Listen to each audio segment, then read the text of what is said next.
FiveM outcompeted their original product and their original game mode, which is GTA Online. Wow, so it had more players than GTA Online, full stop. Even like builder scene, people like building servers on FiveM scene were too big for developer and publisher Rockstar and Take-Two to do anything else than to acquire. Today I'm joined by a game modder and entrepreneur who's been building multiplayer experiences since 2001. He created GTMP, one of the first GTA 5 multiplayer mods, and is now building the technology that turns single-player games into community-driven multiplayer hits. Let's say you like released your game in 2014, people played for main campaign, it's done, no one gets back to it. We'll sell the initial copies amount or the estimation of the sales that you got there, and then it's done. For GTA 4, no multiplayer like that happened. GTA 4 was like alive for like let's say 2-3 years maximum. But for GTA 5, FiveM, up until now, you got like servers that are earning millions of dollars to big networks of servers. We talked about why only a handful of games develop lasting modding communities, why better tools alone don't create them, and what studios can learn from games like GTA 5, Minecraft, and Skyrim if they want players to keep building on their games for years. Game developers, publishers focus on building great worlds, great games first, and then the community will pick what's the best. The community, your players will tell you what's going on. From building mods to leading a company focused on community multiplayer, please welcome this episode's guest, co-founder of ReadyCode, Michael Szklarski. Michael, welcome to the show. Glad to be here. Thanks for the invitation, and yeah, let's kick it off. So I usually start with a quick rap sheet. So very interesting guest today, guys. So big in modding. And when I say big, I mean to effectively the highest level. So a few standouts, you have just released the SDK for Black Myth Wukong, and you're about to release the Oblivion Remastered multiplayer mod. And not only that, Michael's been modding since 2001, guys. So what we're getting into today is community multiplayer, which as a concept doesn't have to be done from day one from a development perspective.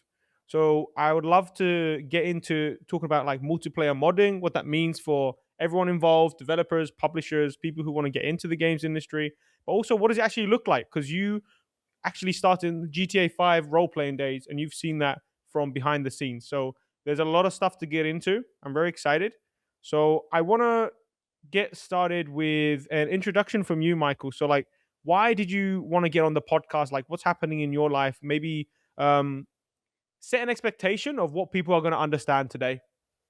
Yes, I'm Michael, co-founder of ReadyM, which we are, like you mentioned, exactly shipping the multiplayer mod platform, Black Myth Wukong. We got covered. Oblivion, Elder Scrolls 4 Remaster is in progress, pending to be launched soon. The core thing that we are solving actually, it's about what makes the games great, which is like just the pure building of the world, just the mechanics that you got in the even like single player version of the games. If that clicks, if you are making already a great game that has like a proper world building, story, characters, memorable things, actually that's it pretty much. That's all that makes the games great. In the end, you don't need to put everything in one bag and create like a live service ops and kind of like put everything in one compartment as your game and then ship and wish that it will like check out for the players. No, like I would say game developers, publishers focus on building great worlds, great games first, and then the community will pick what's the best. The community, your players will tell you what's going on, and then multiplayer could be a possibility exactly the way that we are doing. Nothing new. We've been doing that for like at least like 12 years in the market. We're happy to tell you more about that. Yeah. Alrighty, let's go. So I want to split this podcast because I want to speak to the developer listening to this, also the publisher to understand what this means for them, and then anyone who wants to get into modding. Of course, this is going to be an episode for you. So I want to start with this, which I found this very interesting in doing my research. Like, very few games have UGC multiplayer. But when I think of the games that I've spent a lot of time watching, like you've got the Minecraft, Roblox, Fortnite, GTA 5, like, these are huge. So I'm like, wait a minute, why do so few games have UGC multiplayer? But ones that do, at least the ones I know of, are so big and they're like decade-long games, right? And given that you've been behind some of those titles, like at least the modding scene, like with GTA 5, maybe we can start with a definition of like what is UGC multiplayer, what it isn't, because maybe some people don't understand. And then maybe you can explain why, at least for me, so few games have it. That's a great question, and to getting into bottom of that, let's kind of get back in like terms of a history to what actually was first. Early 2000s, the first games that I was working on as a modder back then, just a kid, pretty much. The Elder Scrolls 3, Morrowind, which shipped with like additional CD, which was just construction set that was like an editor that allowed you to design your custom castles, quests, extend the games that no one even like imagined first. Then there was like a whole Warcraft modding scene, of course. Every like compounded, but they were like single player mods. Lots of games, like including Sims, it had like a pretty much exploding scene of like mods that people like created, like in every like crazy angle of a life they try to apply there.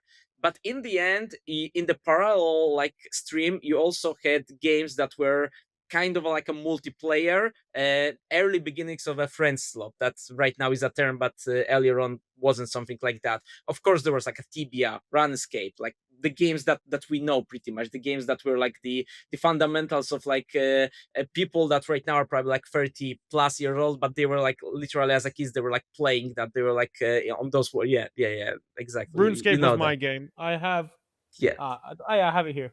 I have a little coaster from when I went to Yeah. Brighton. But it's funny you mentioned Friendslop.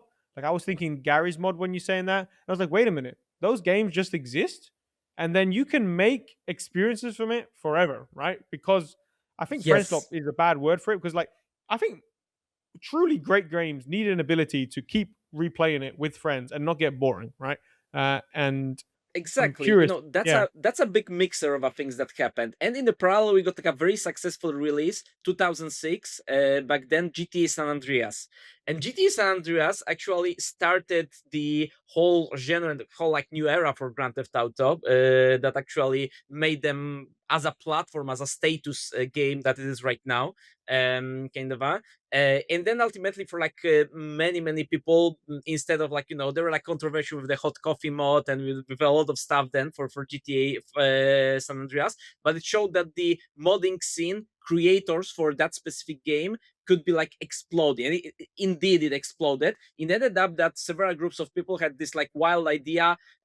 We had like we had Tibia on the market, we got like Runescape was like kind of a game very much popular then, but also we have something that it's this world of Grand Theft Auto San Andreas, CJ, free cities, very big map, proper world building. Why can't we make like let's say that like let's have the mods that we created for single player, new trucks, new cars, new mechanics for the game, new menus, new interfaces, and why can't we have it in a multiplayer? And they actually pulled it off. It seemed like super crazy back then in like 2007, 2008. It was called San Andreas Multiplayer, SAMP. Then the follow-up mod, Multi Theft Auto, MTA, and actually they were the first in its class UGC multiplayer mods.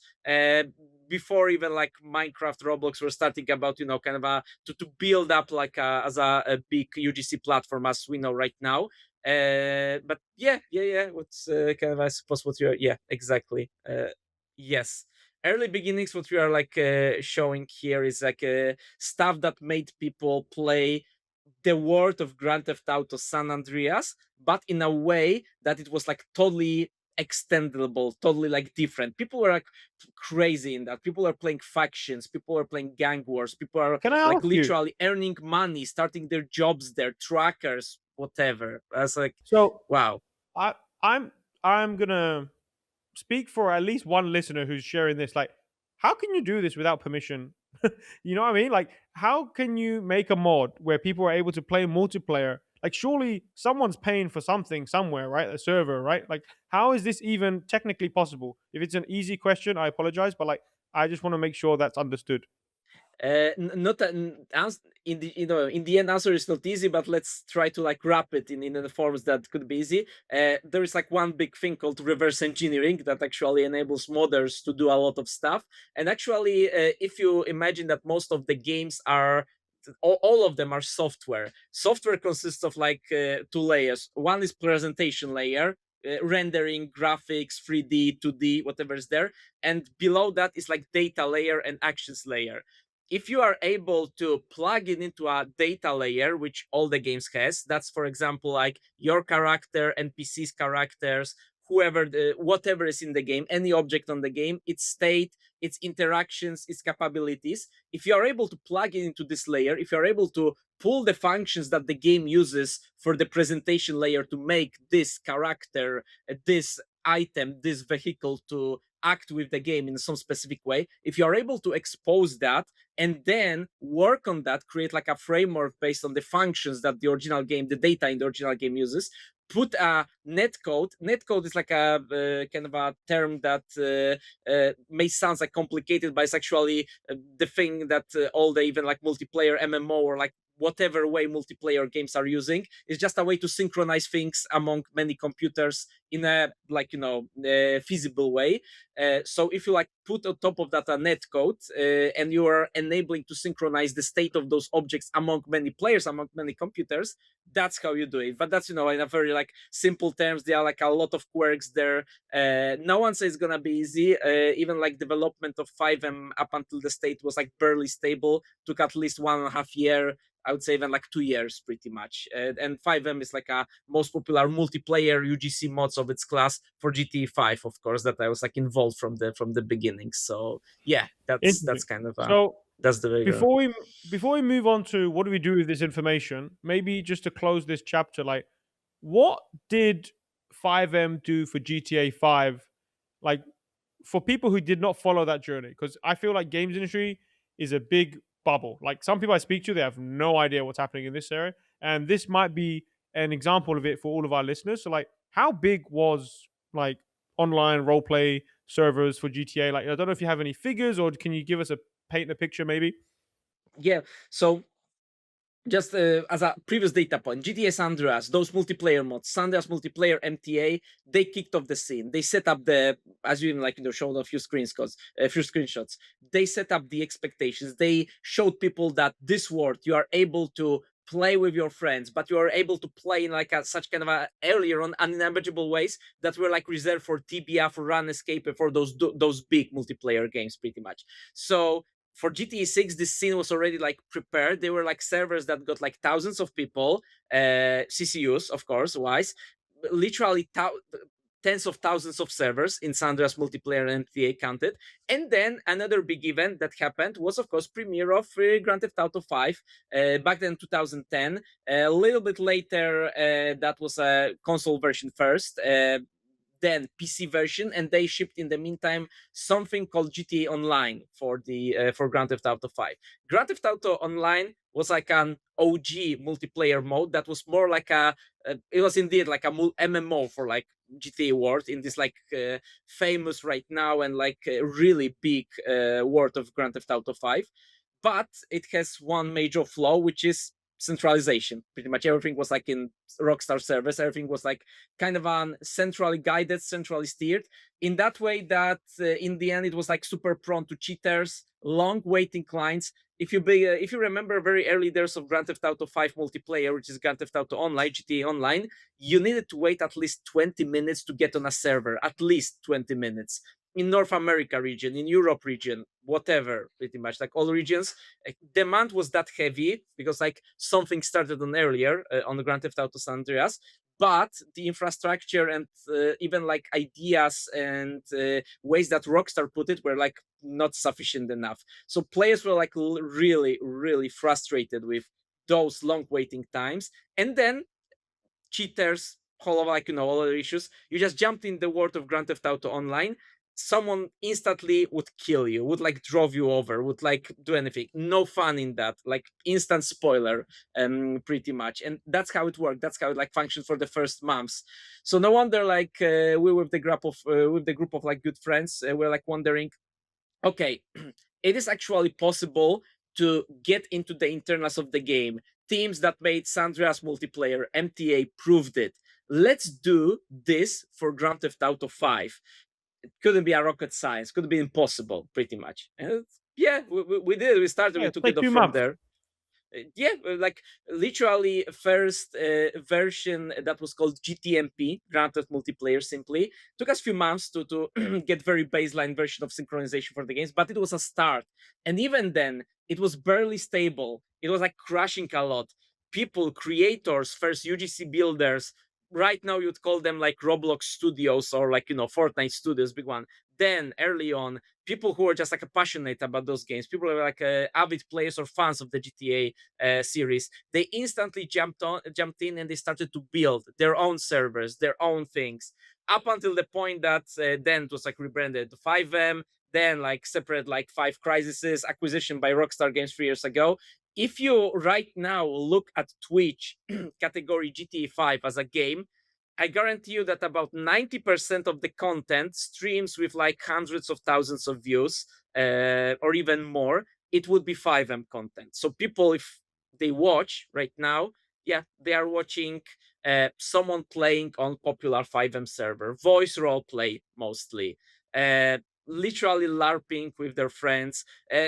Friendslop has actually this meaning that they mentioned, like we kind of agree to disagree, that it is something that right now it just gained popularity, but people were like friends slopping in FiveM with their friends as a separate factions, playing like gang wars, police versus robbers, since like literally 2013 2014.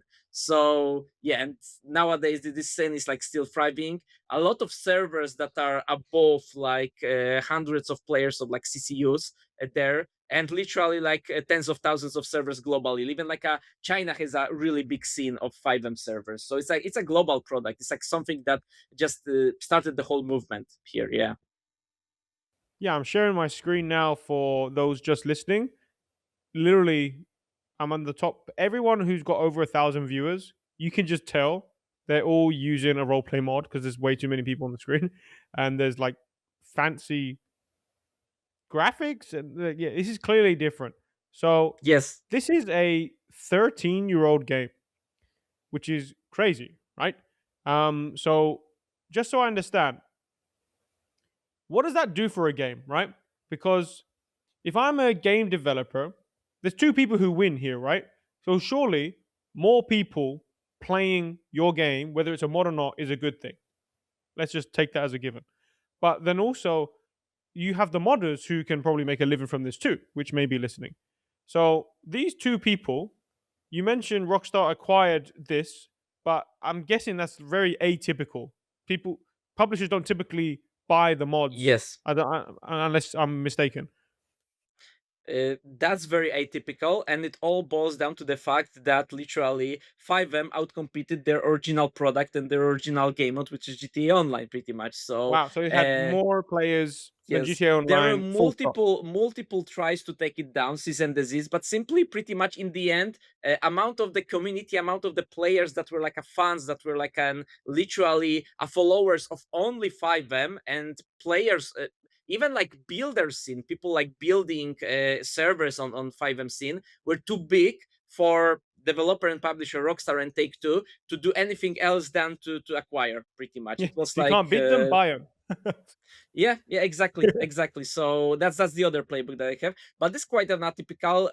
It depends on how like how much you can control, how much you want to control the scene. For example, in Minecraft, from the very early days of like alphas, betas, Minecraft had some like very like simplified version of multiplayer, mostly vanilla at the beginning. Then it happened that people were literally modifying the game, and they knew the patterns. It all like started and was like super popular on the Bethesda games earlier on. Morrowind has its ultimate lifespan. Even right now, if you like look at the Nexus mods, we're talking about like a scenario for single player mods, but single player mods has a kind of like very much tight connection to the multiplayer UGCs and multiplayer servers. See, because they work on the same mechanics for the games, they work on the same impact for the games that we are actually talking it here.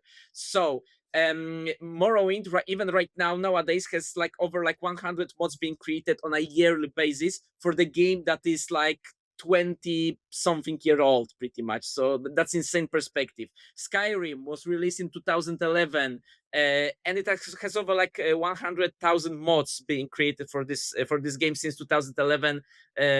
Not actually since 2012, but because they released the toolkit half of a year after the premiere of the Elder Scrolls 5 Skyrim. So game that is like already well built. It's not like a one-off. Of course, you would be able to play through Skyrim, got all the quests, got all the achievements pretty much. Let's say it would take you like a month or less even, and then you will be done. But because there is like amazing community of people, contributors, modders that love the setting of the game, love the mechanics of the game, they enjoy the lore, they enjoy the building of the world. Elder Scrolls, Fallout, we can put many examples here. They are building on top of that. They want to give the game another life or another thousand lives at least in this space, and that just makes your game from like a single one-off. Let's say you like released your game in 2014, people played for main campaign, it's done pretty much, no one gets back to it. Content is which actually is a trap for like a lot of games right now that are not able to get up in this scene or just excite players enough to start some mod or UGC building practices there. But in the end, your game pretty much will sell the initial, let's say, copies amount or the estimation of the sales that you got there, and then it's done. Nothing like that happened for Skyrim. Nothing like that happened for GTA 5 enhanced by FiveM, which actually took the playbook from single player modded games and the UG scenes around the single player games and extended it and put it on the another level pretty much. It's just, Yeah. single player mods playing like yourself in different settings, replayability, and then you got at the top multiplayer mods that creates you this UGC platform and makes actually what made Roblox a number one platform right now. Yeah, that's So the thing. so I'm listening to this, and let's say I want to develop a game, and I'm like, Michael, I need this. I want a game which people are going to be modding because I want not only the extra discoverability, but this is also more reasons for people to spend time on the game, which can involve more income, whether it's with DLC updates, what have you. Every game can have a different way to monetize. So, like, my question is, I don't want to hear an answer from you, which is like just make a game very good. Like I understand Minecraft is very cool, GTA 5 is amazing, Skyrim is amazing. Like for me, these are like blue chip games, right? Like these are like really, really good games.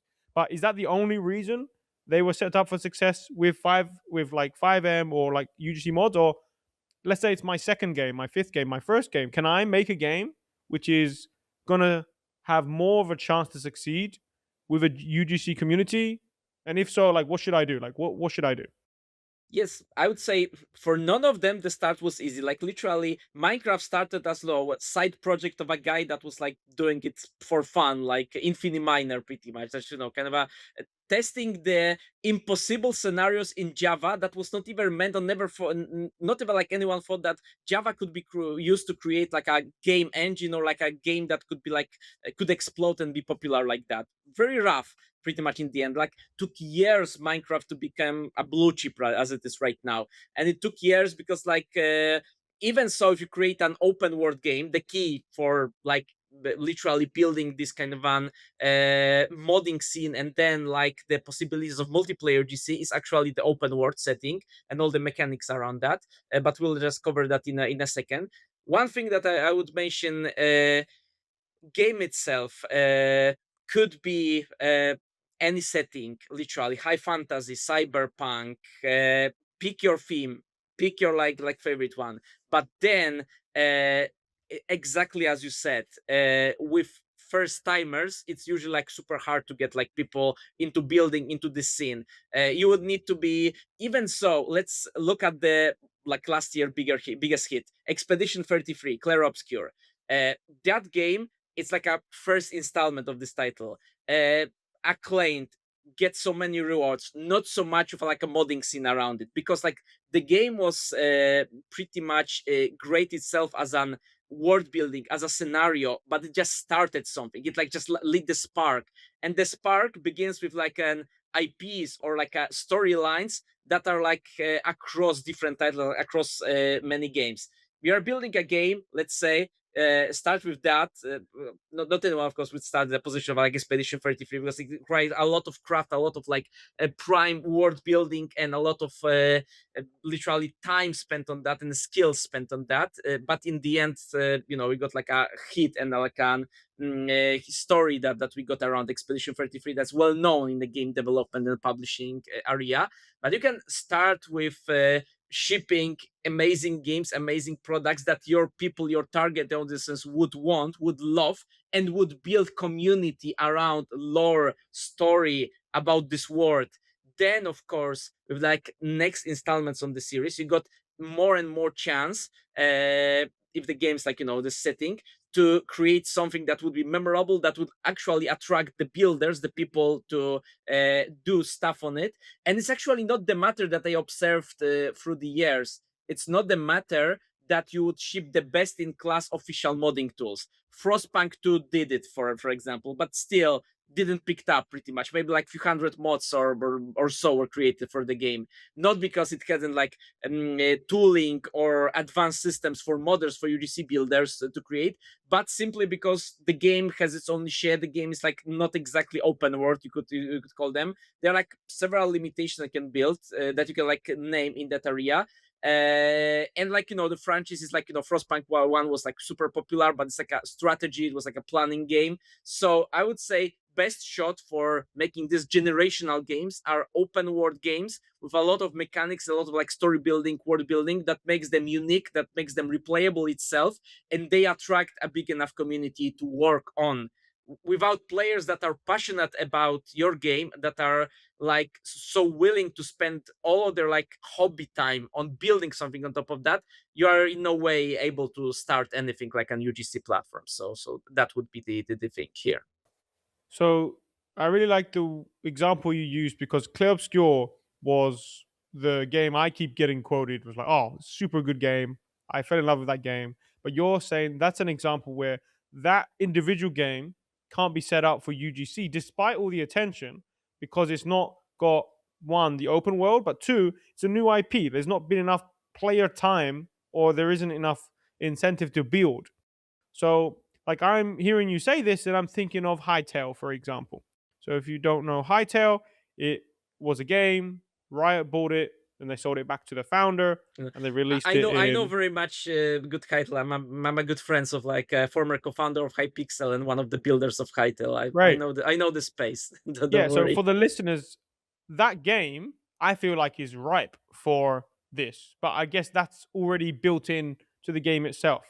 But what I'm understanding here is you don't have to make another like Minecraft or GTA 5. You can just make a game which has these open world elements and then the desire from your players to spend time on the lore, make content about it. I'm wondering if that's like a signal, right? Like if you have a game where people are just spending so much time making content, lore content, what have you, then that for me is like, should I now consider making the game more likely to succeed as a community multiplayer game? Like that's a genuine question that I think developers should be having after listening to that. And I think that's a proper framing. Like looking at Minecraft, then Hytale, it's a very good sample. What Hytale actually had and how it started, the whole backstory is like very important here. Hytale started as a Hypixel, Minecraft Hypixel, which was one of the like first and then biggest multiplayer Minecraft servers that were like so innovative in the game mods that they're I used put to on play on as a their like kid. platform. I was it was crazy. My one of my school friends was a mod on that account. Yeah, exactly. So Hypixel as a server attracted a lot of people, a lot of like different like even generations of audiences in that. They built something that like literally became like a golden standard for building UGC servers, UGC communities, based on the fact that already Minecraft, literally Minecraft in the beginning, it's not an issue of tools. Minecraft in the beginning and then shipped no official tooling, nothing for people to make it easier to build servers, game mods. Everything was created by the players hungry enough to spend time and like a lot of time to build their own frameworks for servers like Bookit, Spigot, and then Paperclip, whatever we have to here that is a standard right now. A lot of those texts just appeared and become right now modern standards that studios, Minecraft studios, building their servers, their networks of servers are building on top of. And it all started because someone was just Wow. invested enough and started the spark on a Minecraft scene. Uh, that was the upbringing there. But Hypixel had this like big background of actually being a team that developed, deployed that, and had already this big community of people playing Hypixel as a server. Like literally, like a million of people, millions of people in the community there. So from this starting point, you can imagine you have already this build up. You get already those people interested, invested, mods, players, admins on those servers. Then like literally from this starting point, let's say you are continuing the franchise, like building on this IP, though they build technically a different totally different IP, you can like very much convert them and like make them your first players, your audience that right now is building first experiences, first servers on Hytale as well.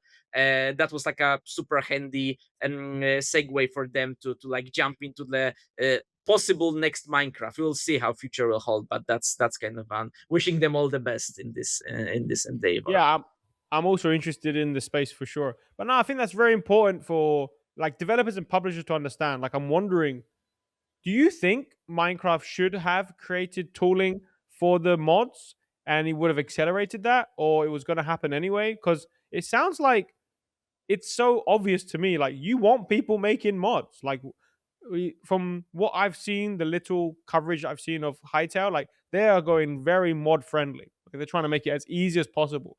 And Minecraft and I guess GTA 5 didn't do that, but they still had successful multiplayer scenes. So like I'm wondering if you have like a publisher or developer in front of you, what would you recommend them to do? Like, should you get really friendly with the mods and give them as much tooling as possible? Like, what's your stance on that? I would say one of the most important issues that you can get with building such kind of like a platform like game would be chicken and the egg problem. And the chicken and the egg problem in this case is that you are building a platform, a UGC game, uh, UGC enabled game in the multiplayer setting that needs two major things. First thing is supply on a fresh content. One group of people you need to attract and you need to entice, you need to like court with your mechanics, with your like word. Those could be passionate players of the games that will like grow out and be like right now Roblox, Minecraft studio owners, creators, like people building the UGCs. They are in this essentially FiveM, all other like words used in nomenclature is the word for them, server owners, server developers. You need those people to build. On the other end, you need players to play your game. Players will play your game past its like official expiration date, which is like going through all the original content, going through the DLCs and going through all the stuff. Only if there is something more for them, only if there is like additional batch of content, server owners can provide them that. They will play if the content is there, so it's like literally like a very much two-way mechanism that like kind of like fuels itself from one to other, so you cannot like omit any of those steps because they are like super much intertwined if you are like making a game that would actually want to have this like 10 plus year of lifespan, which is like a UGC platform in this case. What I discovered like over the years of dabbling in this space is that not even the best toolings and the official support from the developers would enable to do that. Like Minecraft did nothing of that. Hytale is like doing a different an approach in that. That will help. That will accelerate. That will foster. But that's not the reason. That's not the origin of those games becoming like UGC platforms. The origins actually comes to that, can I attract, can I get so many passionates investing their like hobby time, their free time to build, to love my lore, to love my world building, to literally start like doubling into the game itself or not?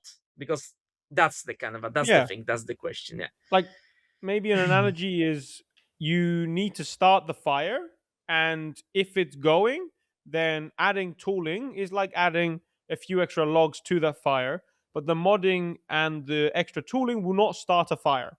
So Yep. when I'm looking to like make a game and sell copies, I should not put resources into modding unless I'm the exception, which is Hytale, where that's going to have a modding community. So it makes sense to start with that. Exactly. If you are set for that, if you know that's gonna happen, you can do it to accelerate, to make it faster, to like literally make those people better friends of yours, like pretty much to like literally create this ecosystem faster.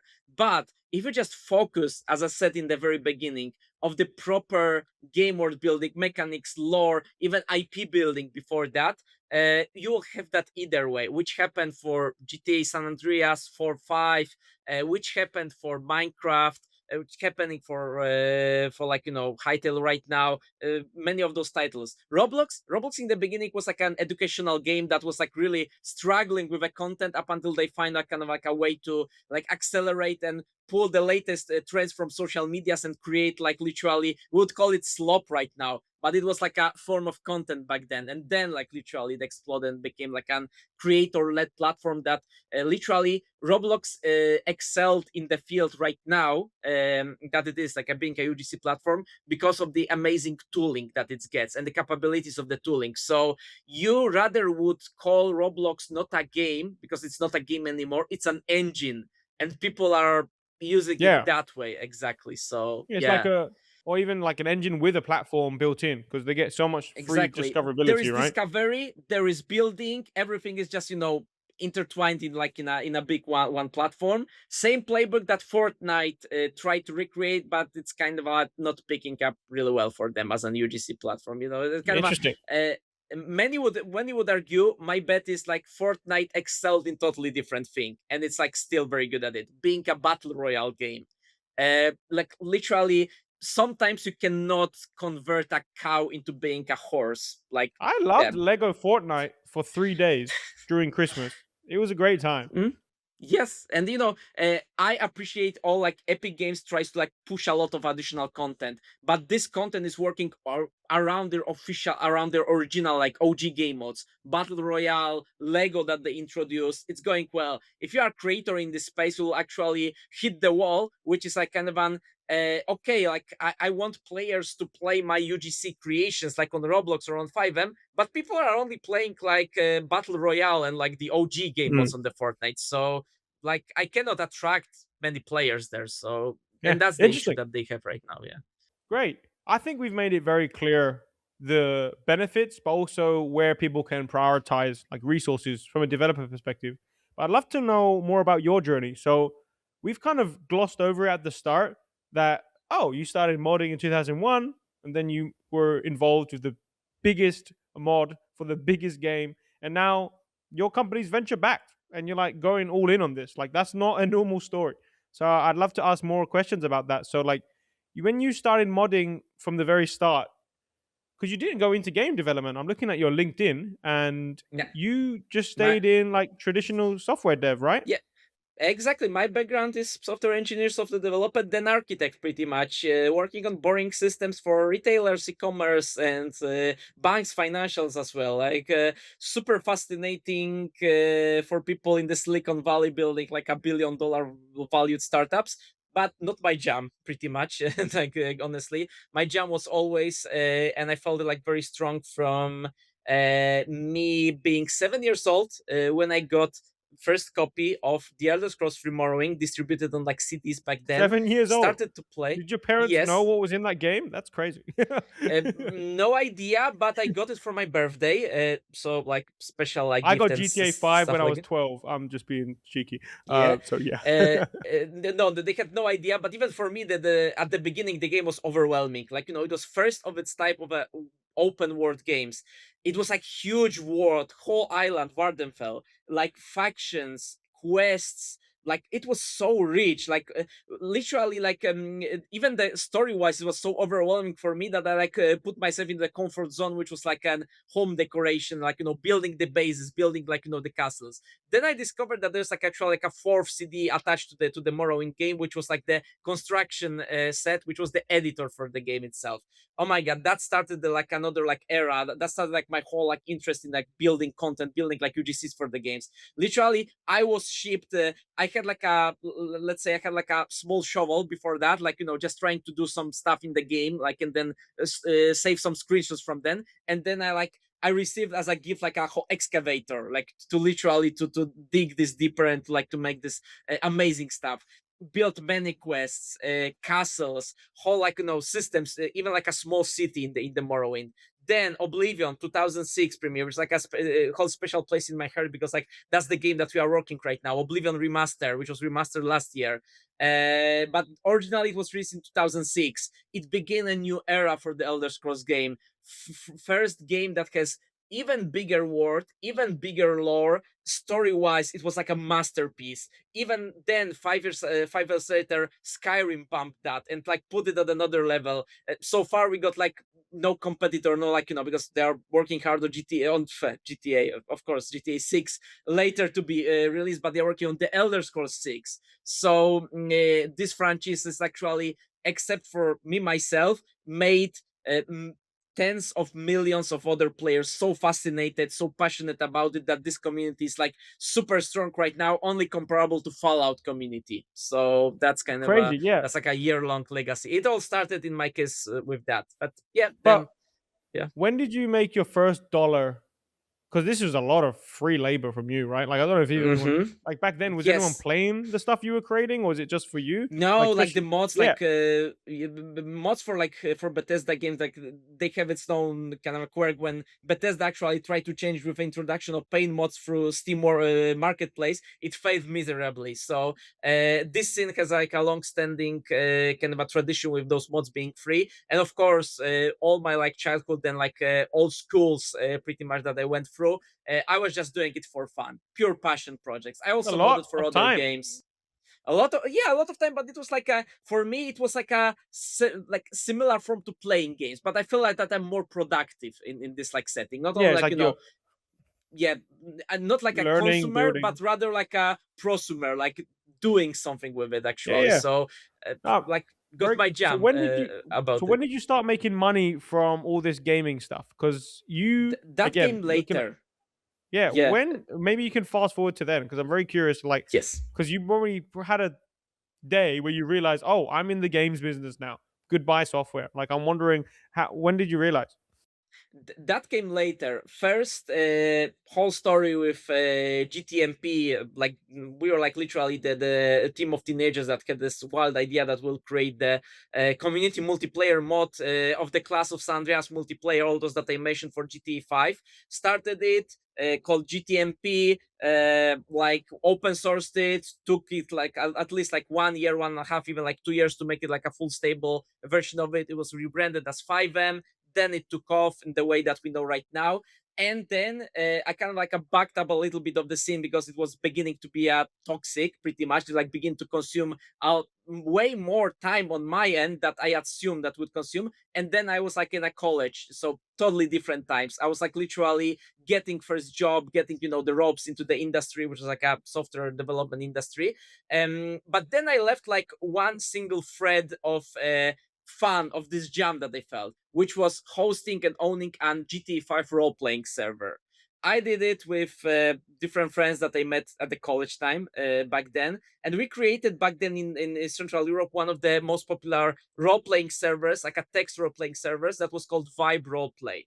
It was on GTA 5, of course. It was built on the same world, and that was something that literally very early like years of that 2014 2015 showed me that this is the way that people can monetize content and can build a business around it. We started to monetize around 2014 2015, and it's kind of already quickly picked up. We got like thousands of ccus on a daily basis, and people were enjoying the content on the server that we made for them, and then in a form of like kind of a like return of their enjoyment, they simply ask Like us a for tip the jar? donations then. So Oh yeah, wow. Yeah, so yeah, it's they just tips, like donations. started with the donations, but in the end we enabled a store on our same playbook as Hypixel did, of course, a store on our server that allowed people to buy premium accounts to support us. Then we provided like inventory limits, because the thing that many people struggle to understand in this monetization and this building UGC platforms with server owners, custom servers, is that they are hosting the servers, the things that are people enjoying in the end, on their own infra. This costs. So this is a very clear dynamic for everyone in the scene, for players playing that it's gonna be something for something. And for us, like it worked this way. We started with our store, we started to generate first revenue, and then it was like the zonk moment that this is the way to do a business. This is like a legit business, and we can, like, do it, we can You scale, wanted to and we do that scaled. forever Yeah. when you realized? I realized that, it's kind of like on a scale of like one singular server, even if it's a kind of like a big one and popular one back then in Europe. It was just a beginning, it was just a start. So soon enough, I realized that I want to build bigger things. I want to build a standard. I want to build something that FiveM showed me it's like super feasible, possible for singular game. But then let's take this idea to another level. Let's think about how can we build it a platform that will allow multitude of games in an open world setting to be UGC multiplayer enabled. Literally just shipping, because not the hardest part is not literally in this area, not to provide a content for the game itself in the end. But even so, let's say you are like a big fan of like the Elder Scrolls games, you virtually have no possibility to make the content in a multiplayer setting. You need an enabler. You need someone that will lead the spark and open the game to be a multiplayer. That's what we need to do. And still, that for most of the game, it's kind of like a rocket science that we need to go through in order to enable people to stream, build, and like literally make their own custom servers on top of that game. And I wanted that this specific idea to be scaled and to be built upon of it. Yeah, So that and you was did it. that was it. Yep, that's fast forward right now. Meet my co-founders a few years ago at one of the industry events in Poland. For the idea, like, let's make the SDK, the tooling layer for the games, to be extendable. For like, great idea.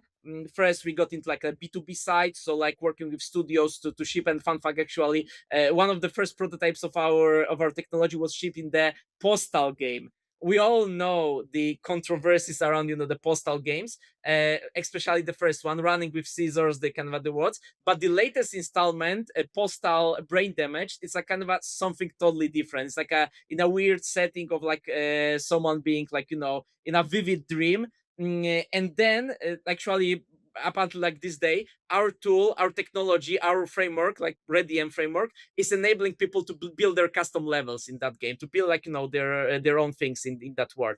So Uh, of course, just yeah, for yeah. sorry to interrupt, just for people who don't understand, because this is a new game for me. So Postal, Mm-hmm. you worked with them directly to help Yes. them create a way where their players can create UGC content. Yes, not in a multiplayer setting back then. We had this idea that we just ship like an ways of the game, ways and like technology for the games to be opened up for creation of like UGC. So same like construction set, Roblox Studio did for respective games, but as a platform, as a technology for those games. And this game up to today, Postal Brain Damage has our editor that we did as an proof of concept of our product, pretty much. So yeah, we did it for Hyperstage, for Postal Brain Damage back then. People were building on top of it, but then we realized that our true calling is in the multiplayer setting. I had the most of the experience in that. I built servers, I built platforms. I knew this scene from like early days of Sandria's multiplayer, and like even the games that were there. So we know how this playbook works. Let's make the platform that will enable of the creation of multiplayer UGCs, that is servers with custom content, not servers like on Palworld or Subnautica for simple co-op, or like just dedicated servers that you can play with, like in Palworld world Yeah. with like other players, but sophisticated servers with their own game rules, game mechanics that you can use, for example, to craft your own role-playing scene on this one, or racing, or whatever. Just build whatever you want. That's the idea, So and that's the thing that we are building. I think it's important to ask you this question because you've convinced investors to invest in your company based on where you think this industry is going, right? So I'm very curious, like, you had a vision, I'm guessing, that you painted to the investors, but I think it's important to hear from your perspective, like, where do you see this going? Because you are actively doing it, right, with the Black Myth Wukong and the Oblivion Remastered, but like, we, at least from my perspective, this is kind of early doors still. Like, there's not been enough examples for me to think like, oh, this is now super mainstream. Like, there's probably loads of people listening to this, like, oh, wait, what? Like, you can do this? So I'm curious, like, where do you see this going? Because Yeah. you've convinced an investor to, fund the it was Uh, millions, right? o- You raised. one critical remark here. In gaming space, especially, but even in like nowadays in like software developments in like SaaS and like those businesses, fundraising on a vision no longer works anymore. Pretty much, that's that will get you nowhere. Of course, when like we were like Vision helps, but it's not the only thing. vision Is what? helps, Yeah. yes. In order like to fundraise and to build like a business that we are right now here, we needed like a real proof of concept. We needed like a real technology demo that was working, and we built a very early version of Black Myth Wukong multiplayer called Wukong MP. That's what like literally consumed most of the first part of the last year, 2025, like first half of it. We shipped, we delivered it. Only thing with Black Myth Wukong is that this game is like extremely popular with over like 70 million copies sold, which 90% of them is China mainland. So that's a kind of a there are like games that are like a treasure games of a specific areas, countries, like culture rings. For example, Witcher would be the one that we could say that's like a Polish or thing, or like came from like CD Projekt, the Polish studio. Also, it's like a story by Polish writer like Sapkowski, so it kind of like came from that culture ring. And this is like a game kind of almost like popular there, though it achieved a success on a global scale. Black Myth Wukong is that, but on a China scale. It's based on the legends, based on a very old stories that even has a rendition in the form of a TV series in like in China television. So that there is that. What in order to like showcase the proof of that technology on top of that game that was open world enough, not literally in typical like a meaning of an open world game, because it's a souls like game that has like a storyline, but it has open enough worlds pretty much to build on top of that. We shipped and we provided a means for players to play in PvP settings, in arenas, and in co-op settings. So literally, I play Wukong solo, which is like a really hard game, and good luck of like getting in a first trial, like literally first time. I can play it right now with friends that gave me another level of possibilities. And right now, there are like literally thousands of streamers on Bilibili, which is China YouTube, that are streaming, that are showcasing, playing with their friends. Literally, they turned Black Myth Wukong in kind of like a friend slop on the basis of the technology that we made. And on top of that, we accelerated, we fundraised. Our investors are Sony Innovation Fund, a venture arm of Sony, PlayStation company, of course, London Venture Partners, LVP, early investors like Supercell, Unity, those like all gaming kind of fundamentals companies, and Lifelike Capital, co-founded by Twitch co-founder Kevin Lim. So we got like Super cool. a Congrats, backing man. of serious people here. Yeah, yeah. I can imagine that feels awesome. Like, how does that feel? I mean, it feels like validation. Of course, like we can like mistake two levels of validation. Validation from investor is like a good start, but then validation from the market, from the players, is the real play. It's like the real game when it happens. So of course, like we got the demo product that we took. We like literally we built our thesis around it, but it gives us solid indicators, numbers, growing tendencies that we will like literally that shows us the vision, that shows us literally the path that we are following up for.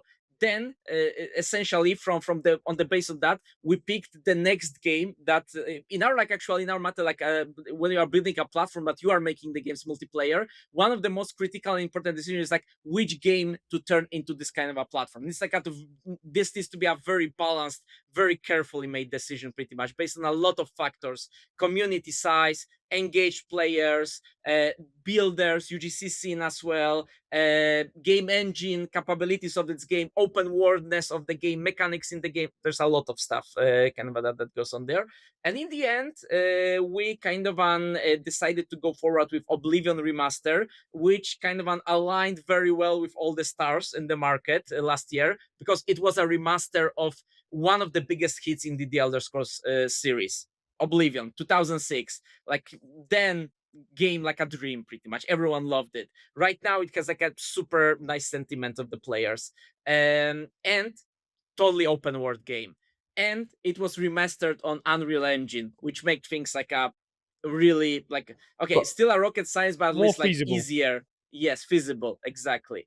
So based on top of that, we are just literally showing that first thing is that you can make a game multiplayer and make players to actually compete in like friend swap, co-op, PvP scenarios. But then the real play and the real numbers are in letting players ship their own visions, their own builds, their own creations on top of that.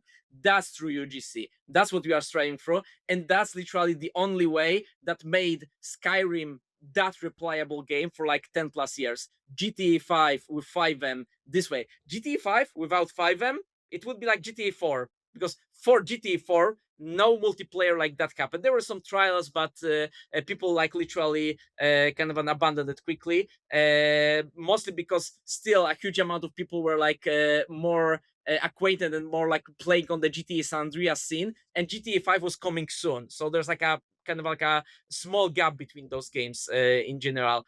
GTA 4 was like alive for like a, let's say 2-3 years maximum, like rather like a 2 years. But for GTA 5, FiveM, like up until now, it's literally you got like a servers that are earning millions of dollars, the big networks of servers on GTA 5 on FiveM. So yeah. So I'm hearing you say this, and now I just remembered Red Dead Redemption Online stopped. Do you remember that news? Yes, you're talking, of course, about the official Red Dead Redemption The online. official one, right? And I'm like, Yeah. wait a minute.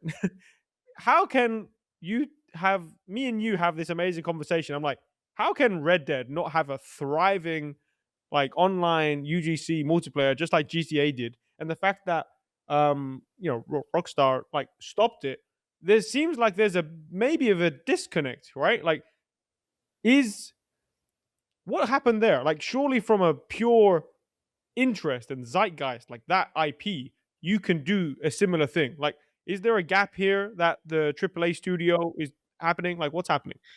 Two things happened. First thing, again, people playing Rockstar games.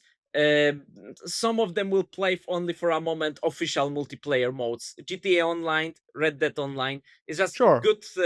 Like literally, amount of the cheaters, amount of like the people like spoiling the fun is like so high that they're kind of like they abandon it very quickly. For Red Dead Redemption 2, it also same team that delivered and like maintained Five and then delivered ReadyM. And literally, what you mentioned happened on then ReadyM, but on a way more smaller scale. And the thing was, Red Dead Redemption 2 was released and like get immense popularity first on the consoles. Then it took developers like I think it was like a gap of like 1 year or so, even like more, I think, to deliver a PC version. And you think like PC is actually the enabler to create those kind of Because that's where multiplayer they build. experiences. Yes, took so long, so the original player base both it played it on consoles, and honestly, not much you are able to do on a console like mod wise, UGC wise. Like Interesting. there's So it's just not a lot. important to have the piece. If your game is possible to become a UGC multiplayer phenomenon, you need, if it's a console based game, plan your PC port like way ahead of time. Exactly. Same is with the Last of Us. The Last of Us first and second part. Only right now, there's like an amazing guy on a working on X, like building in public, showcasing that he builds like a multiplayer modification, a very simple one for The Last of Us, the second part.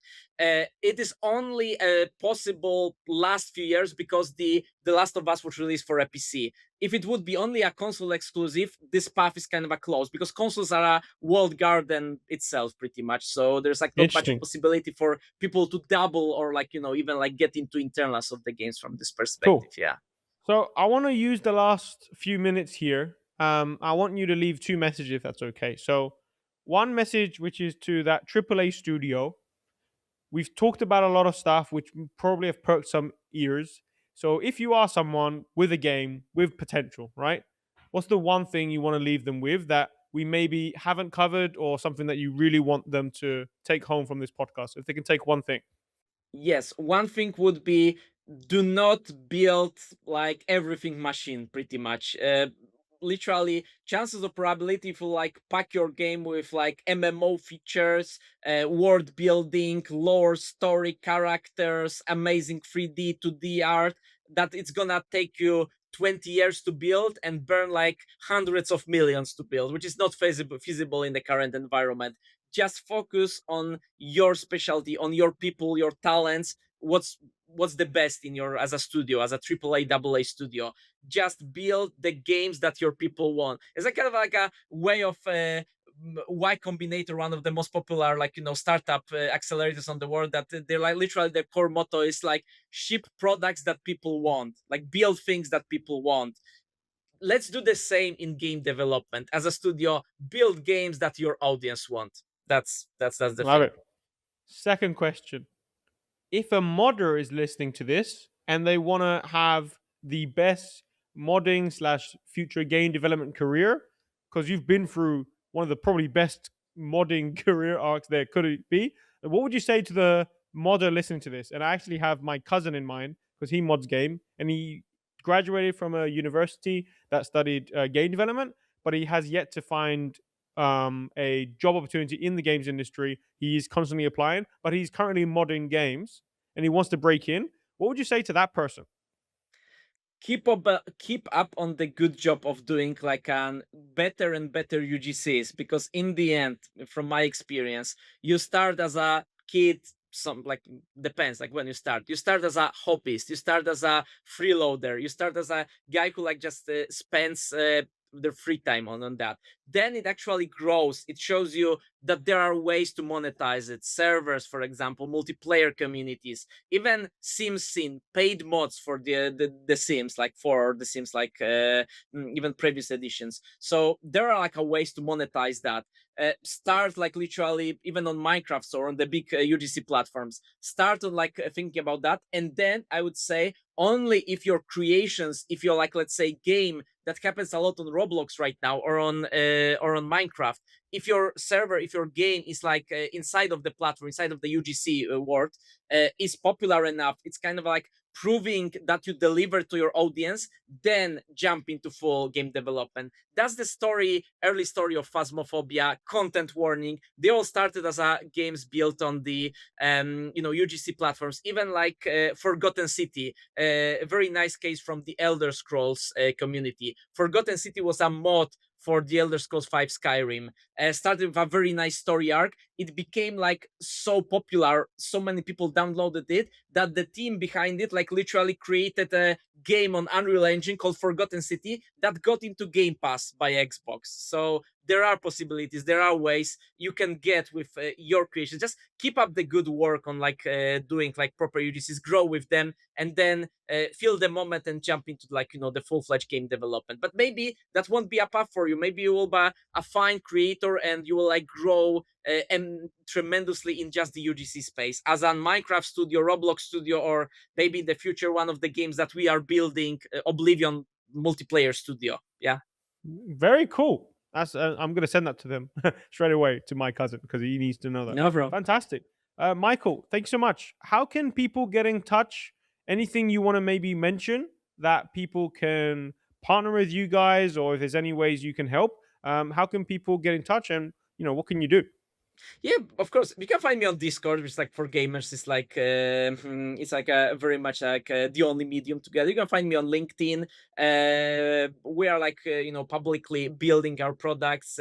Ready.mp is our main website. Oblivion.mp is our Oblivion multiplayer site. So check them out. Check what we are building. Get in touch with us. Discord, LinkedIn. Can drop a links afterwards, and yeah, be happy to answer like more questions, or to just talk about the people, about the industry, about the possibilities and building true multiplayer UGC things. So yeah. Great, Michael. Thank you so much for your time. I really enjoyed today. So for all those links, I'll put them in the description. And if you listen to this far, you probably enjoyed the chat. So consider subscribing. Do connect with Michael. And yeah, thank you for watching, everyone. All righty. Thanks so much for having me. I'm tremendous pleasure to be there, and amazing chat that we have. So Yes, yeah. it was. I'm very happy. All righty. Goodbye, everyone.